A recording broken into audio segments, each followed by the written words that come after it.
What's up, table tennis nerds? Welcome back to the Limitless channel, Road to 1550 TTR week 53. I'm training with Yannick here, and this is just a warm-up, top spins, and I wanted to try a thing and compare them with, compare my top spin to a pro player's warm-up top spin. And boy, oh boy, is it different. It's really crazy. So here against backspin, the first one, and then follow-up top spins.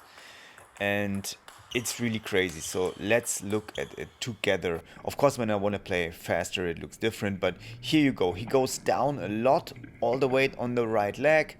The arm goes relatively far down, not too much. Arm is still bent, but then look how far he goes through the ball. Boom, he hits it pretty much in front of his body, and the arm swing goes through, and the rotation is much more than when you compare it to my movement.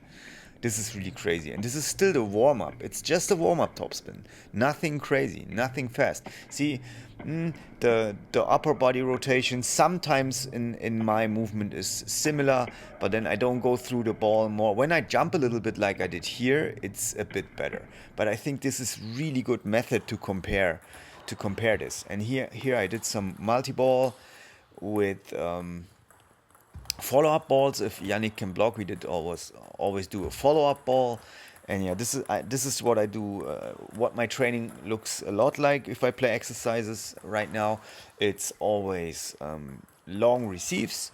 So that's my main priority. Second priority is open against backspin, and then keep attacking. So follow-up top spins. And the third thing is of course being relaxed, which should be the first. Here I play middle outside. I don't abandon that completely because it's very important for footwork and everything, and staying sharp. As you can see, if I play faster and have a good have my racket up and have good body positioning, good footwork, it looks pretty good, I must say. Maybe I should play fast a little more in the exercises. I don't know.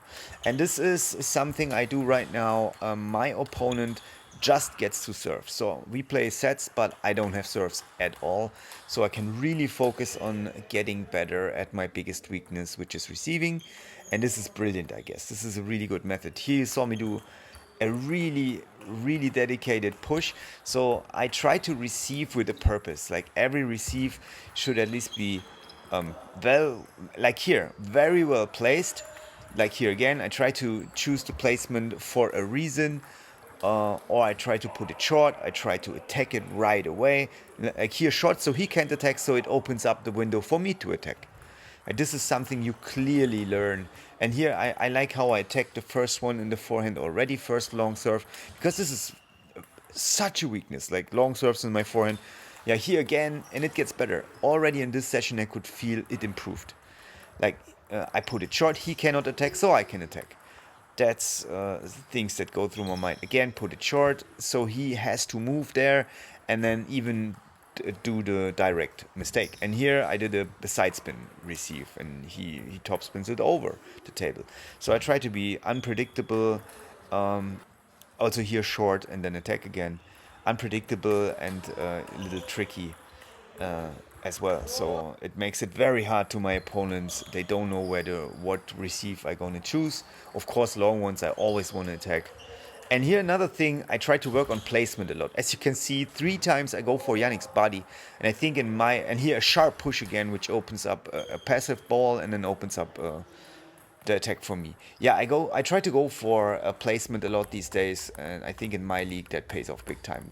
So let's advance to the next training session here with Amelie. And I still try to have a little larger backswing here, and yeah, in general more arm swing, but always when I look at the footage it seems like my arm is still too tight, and there's still not a lot of swing. If you compare it with her topspin, I think her topspin is totally textbook. Go back and look for yourself or check the slow-mo. I think she's a very clean technique. So now I'm playing middle outside. I mentioned before I don't almost never play regular exercises these days.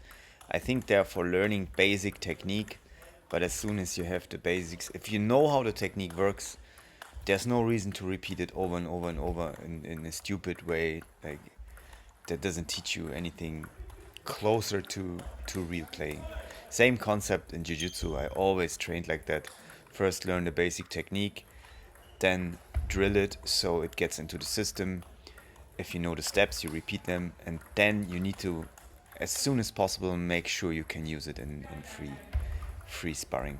This is the same in table tennis. I'm really sure about that. I talked with a high-level coach about that just 2 days ago, and he totally said the same thing. So, yeah, this is not my theory alone. So, yes, I think we play exercises. I trained opening a lot with the backhand. First one diagonal, second one diagonal, and then Amelie blocks on my forehand, and I go with a diagonal forehand. Then forehand, first one parallel, second one diagonal, and then free play. This was the exercise part of the session,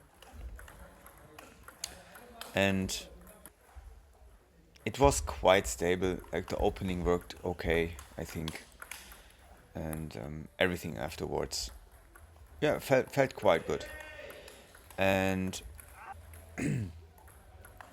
I really felt like this day we play matches here. Pretty sure that should be already. Yeah, look at the placement.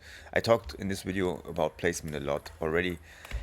I incorporated some very good examples of that here. Both me and Emily use placement very well. Sometimes, like here, she goes for the wide backhand. And here for a very sharp angle on the forehand. And as you can see, it leads to points in both times.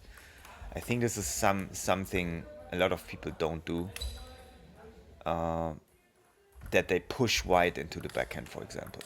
Especially if your opponent is standing in the forehand too much, or like maybe middle of the table. If you push wide forehand, it's such a horrible ball to get.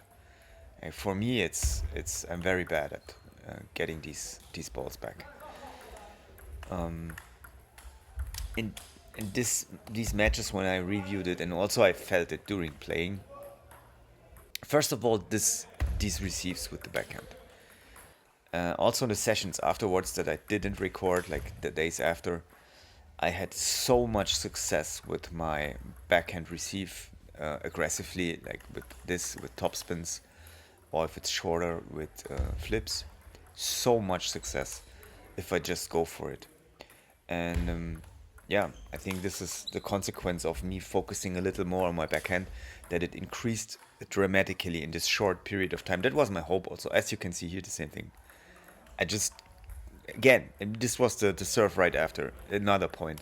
If you take 2 points on receive, how great is that in a real match?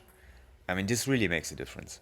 So yeah, really happy that that working on my receive game and on the backhand pays out already.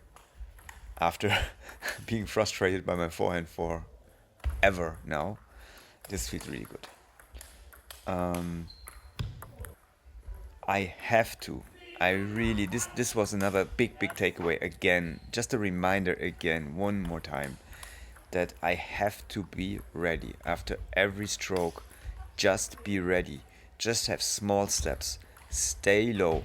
Or if you went up too much, recognize it and go low again. This is so important. It's incredible. And you will see you play so much better if you add little steps in between the points, between the rally, not in between the points, in between the balls you play. And yeah, this one here, look, a mistake I do a lot. See what I'm doing? I'm too high, then I try to go low while I do the shot. That always goes into the net. What do we have here? Yeah, here I go low in time, so I'm able to go for a good shot afterwards. That's the difference of being low already before you want to make a shot and not being low. So it's really it's day or night, you know, it's point or not point, mistake or not mistake. Yeah, here you can see placement. Again, look, backhand, forehand side, backhand side, forehand side. Then I get, again, I play the shot.